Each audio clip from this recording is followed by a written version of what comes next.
দিনহাটার অনেকেরই ৩০-৪০টা করে ছেলে রয়েছে। নিশীথ প্রামাণিকের এই বিস্ফোরক মন্তব্যের পরই শোরগোল পড়ে গিয়েছে। প্রাক্তন মন্ত্রীর এই মন্তব্যের পরই নিশীথ প্রামাণিকের ছবিতে কালি লাগিয়ে এসআইআর ফর্ম জমা দিলেন গ্রামের বহু মহিলা। কি ভয়ঙ্কর পরিস্থিতি একবার ভাবুন। প্রাক্তন কেন্দ্রীয় মন্ত্রীর কালি মাখানো ছবি এসআইআর ফর্মের সঙ্গে জমা দিচ্ছেন তারা। ঘটনাটা ঘটেছে কোচবিহারের দিনহাটায় খুব স্বাভাবিকভাবে।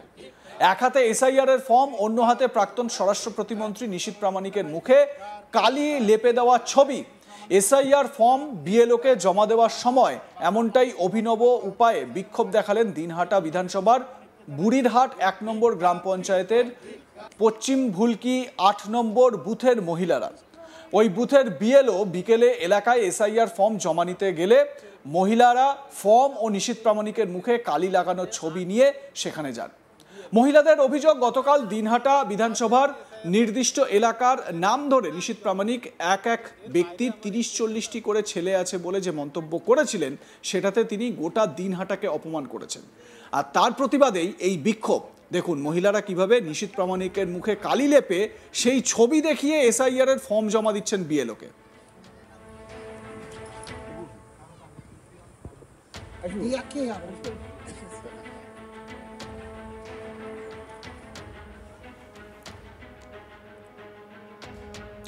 প্রতিবাদী মহিলা চন্দনা শর্মা, তিনি কি বলছেন শুনুন তার বক্তব্য। বলছে যে আমাদের বাংলার মানুষের নাকি ২০-২৫টা করে বাচ্চা, তো ওনার মার কয়টা বাচ্চা, তো তার জন্য আমরা ধিক্ষার জানি ওনাকে।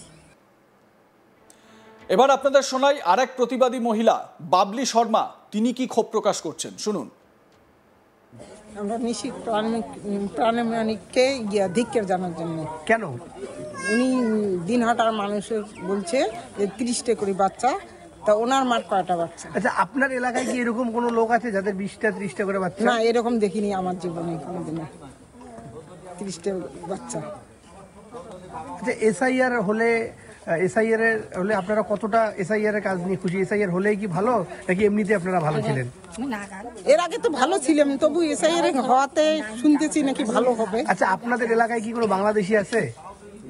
বর্তমানে না, কোনো বাংলাদেশি না।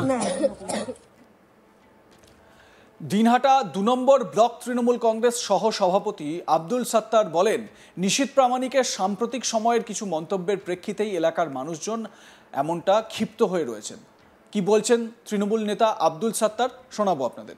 আমি যতটুকু জানি, গতকাল নিশীথ প্রামাণিক বা এর আগেও এই এসআইআর সম্পর্কে দিনহাটা বিধানসভাকে যেভাবে মিনি পাকিস্তান বা বাংলাদেশ, অনুপ্রবেশকারী, রোহিঙ্গা, এই যে বিভিন্ন ধরনের কিছু অসঙ্গতিপূর্ণ কথা দিনহাটা বিধানসভার সাধারণ মানুষের উদ্দেশ্যে ব্যবহার করেছে সাংবাদিক মাধ্যমে।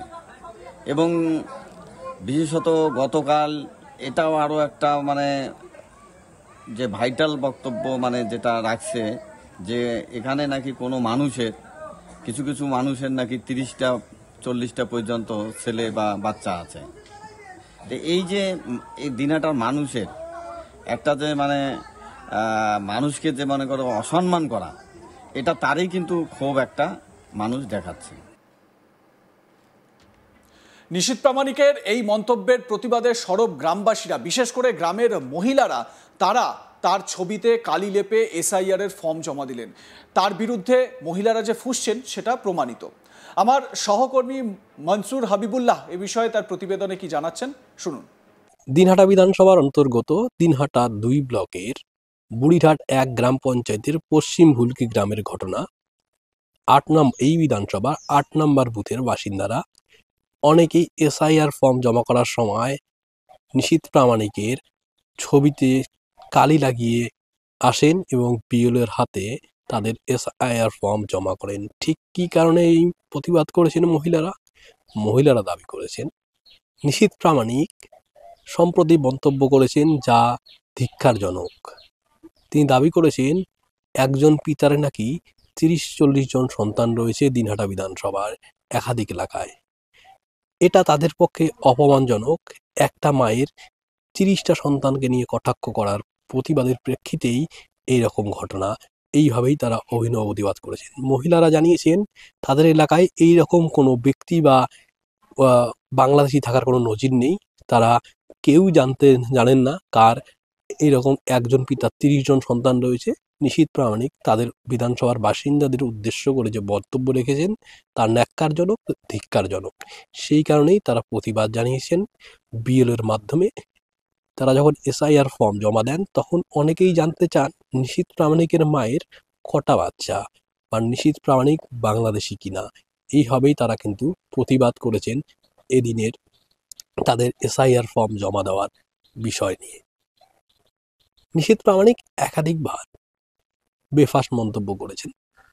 তিনি দাবি করেছেন সীমান্ত লাগোয়া এলাকায় বাংলাদেশ থেকে অনুপ্রবেশ করে ভারতীয়দের বাপ বানিয়ে একাধিক নথি তৈরি করেছে বাংলাদেশিরা। এইভাবেই এক ভারতীয় বাবার 30-40 জন সন্তান রয়েছে সে কোচবিহার ভারত বাংলাদেশ সীমান্ত লাগোয়া জেলা। সেই কারণে দিনহাটা বিধানসভার একাধিক অঞ্চল বাংলাদেশ সীমানা এলাকায় রয়েছে। এই বিধানসভার সুকারুগুড়ি নয়হাট অঞ্চলের তিনি বারবার উদাহরণ দিয়েছেন, কখনো তোপ দেখেছেন এইসব এলাকাকে মিনি পাকিস্তান বলেও। আজ তক বাংলায় একান্ত সাক্ষাৎকার দিয়েছিলেন নিশীথ প্রামাণিক। সেখানে কিন্তু তিনি স্পষ্ট জানিয়েছিলেন প্রতি বুথে অন্তত 100 জন করে বাসিন্দার ভোটারের নাম বাদ যেতে পারে এবার এসআইআর থেকে। এভাবে এই রাজ্যে প্রায় 1.5 থেকে 2 কোটিরও ভোটার এর নাম বাদ যাবে। আর এইভাবে মৃত ভোটার, অবৈধ ভোটার, অনুপ্রবেশকারীদের নাম বাদ গেলে তৃণমূলের অনেক ক্ষতি হয়ে যাবে। গণতন্ত্রের জন্য এটা অনেক ভালো, কারণ বাংলাদেশ থেকে এসে এদেশে ভুয়ো পরিচয়পত্র বানিয়ে ভারতীয়দের জমি জায়গা দখল করা হচ্ছে, চাকরি বাকরি খেয়ে নিচ্ছে সেই অনুপ্রবেশকারীরা বলে নিশীথ প্রামাণিক আজ তক বাংলায় কিন্তু একান্ত সাক্ষাৎকারে বিষয়টি উল্লেখ করেছেন। নিশীথ প্রামাণিকের এই সাক্ষাৎকার আমরা আজ তক বাংলায় ইতিমধ্যেই দেখিয়েছি। নিশীথ প্রামাণিক কিন্তু স্পষ্টভাবে দাবি করেছেন যে এইভাবে এসআইআর হওয়ার ফলে কিন্তু তৃণমূলের ভোট বাক্সে বড়ই প্রভাব পড়বে। এই এসআইআর যখন চলছে তখনও তিনি কিন্তু আবার তার নিজের দাবির সপক্ষে অটুট থাকেন। বারবার সংবাদ মাধ্যমে বিবৃতি দেওয়ার সময় তিনি দাবি করেন যে এক পিতার 30-40 জন সন্তান রয়েছে। এবার সেই ঘটনার পাল্টা পদক্ষেপ হিসাবে এটা হলো, যখন মহিলারা এসআইআর ফর্ম বিএলওর কাছে জমা দিচ্ছিল সেই সময় সে ঘটনাস্থলে হাজির ছিল তৃণমূল কংগ্রেসের দিনহাটা 2 ব্লক সহসভাপতি আব্দুল সত্তার। তিনিও দাবি করেছেন স্পষ্ট যে নিশীথ প্রামাণিকের এই 30-40 জন সন্তান থাকার যে মন্তব্য, সেই মন্তব্যের প্রেক্ষিতেই মহিলারা এই প্রতিবাদ জানিয়েছে। সেই প্রতিবাদের জেরেই মহিলারা স্পষ্টভাবে জানিয়ে দিয়েছে এই এলাকায় এরকম কোনো কাহিনী নেই, এরকম এবার কারো 30-40 জন সন্তান নেই। এরকম মিথ্যাচার করার জন্যই তারা মুখে কালি লাগিয়েছে। যদিও বিজেপির দাবি কিন্তু আলাদা, তারা দাবি করেছেন প্রতিবাদের সময় কোনো দলীয় পতাকা ছিল না ঠিকই, কিন্তু ওই প্রতিবাদের পিছনে তৃণমূলের ইন্ধন কিন্তু স্পষ্ট। লাইক, কমেন্ট, শেয়ার করতে ভুলবেন না। দেখতে থাকুন আজ তাক বাংলা। সাবস্ক্রাইব করুন আমাদের ইউটিউব চ্যানেলটি।